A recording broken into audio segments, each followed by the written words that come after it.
Bonjour à tous et bienvenue dans ce premier cours vidéo en période de confinement. Aujourd'hui, nous allons introduire le deuxième thème du programme d'histoire de seconde que nous poursuivrons en classe quand la situation sanitaire le permettra. Dans ce nouveau chapitre, nous allons parler de grandes expéditions à travers les continents et les océans. On parlera des premiers contacts entre des civilisations qui ne s'étaient encore jamais rencontrées jusqu'à présent et des conséquences pas toujours positives que cela a pu avoir. Et bien sûr, comme toujours, on parlera de Mayotte pour essayer de comprendre quelle était la situation de l'île à cette époque et dans ce contexte. Alors ouvre ton cahier, prends ton stylo, ça commence tout de suite après le générique.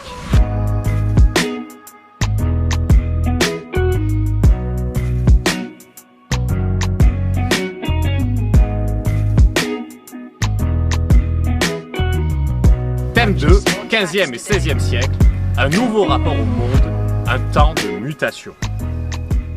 Alors commençons déjà par situer la période dans laquelle se déroule ce nouveau thème.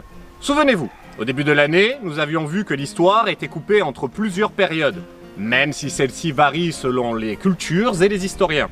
Il y a d'abord la préhistoire, avec l'apparition des premiers hommes jusqu'à l'invention de l'écriture. Vient ensuite l'Antiquité, à partir de -3000, -3500, jusqu'à la chute de l'Empire romain d'Occident en 476.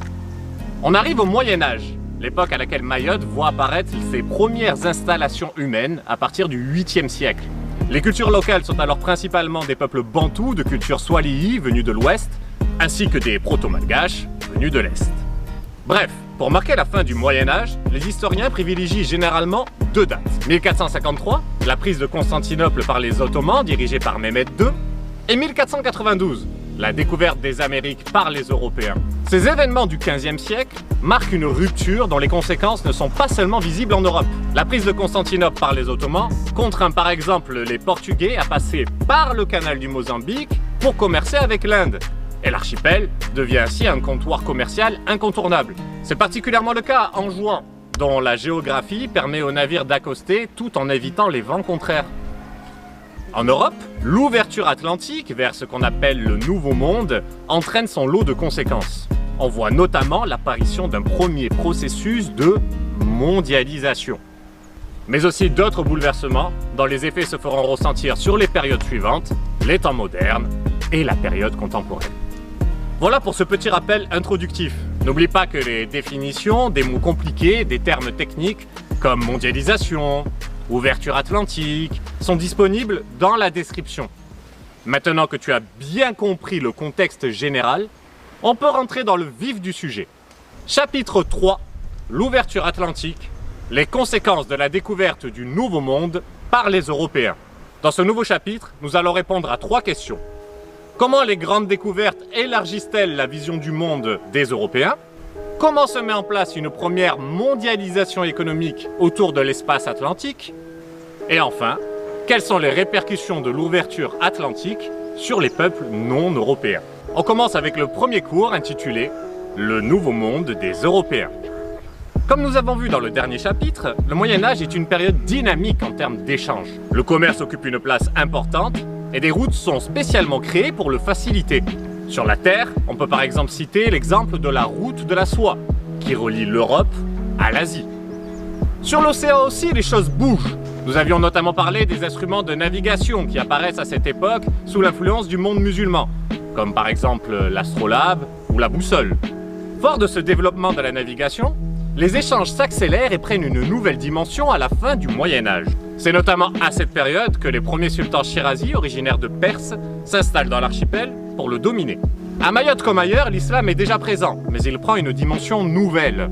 Nous avons par exemple la création au début du XVIe siècle de la première grande mosquée de l'archipel, à Tsingoni.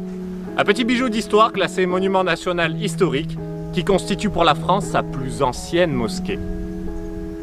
Mais il n'y a pas que les musulmans qui naviguent entre le XVe et le XVIe siècle. En Europe, 2 pays sont particulièrement doués en la matière, les Espagnols et les Portugais. Côté espagnol, c'est un Italien qui va permettre au pays de la paella de rayonner au travers de ses expéditions. Christophe Colomb. Financé par Isabelle de Castille et Ferdinand d'Aragon, le Génois se lance à la fin du XVe siècle dans une mission folle. Rejoindre l'Asie en traversant l'Atlantique.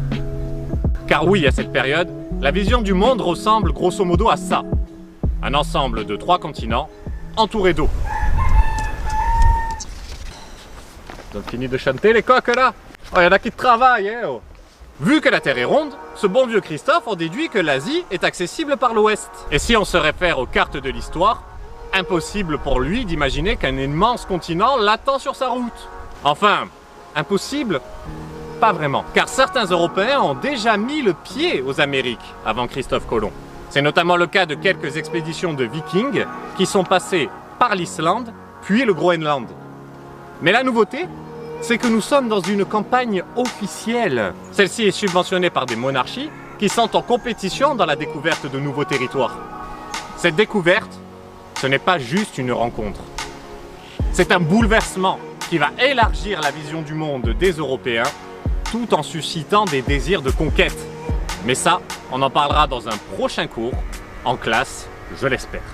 Ce que vous pouvez retenir pour aujourd'hui, c'est avant tout le contexte de l'époque. Nous sommes dans une période de transition entre 2 périodes historiques. Le Moyen-Âge et ses avancées technologiques permettent aux Européens de s'ouvrir sur de nouvelles cultures et de nouveaux échanges. Et pas que les Européens d'ailleurs. Ces échanges, découvertes et innovations ouvrent la voie à une nouvelle page de l'histoire.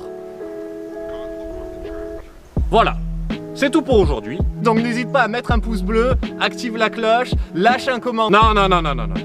Juste utiliser ce cours pour réviser, travailler, le noter, le synthétiser et on en reparlera ensemble en classe. N'oubliez pas de regarder les définitions qui sont en description. Je vous ai également mis quelques vidéos complémentaires si vous voulez approfondir le sujet. Je vous souhaite un bon travail et un bon confinement en espérant pouvoir vous voir le plus rapidement possible en classe. Mayotte la magnifique, luxuriante et bousillée. Mayotte la France-Afrique, hippocampe oublié. Mayotte la magnifique, luxuriante et bousillée. Mayotte la France-Afrique, hippocampe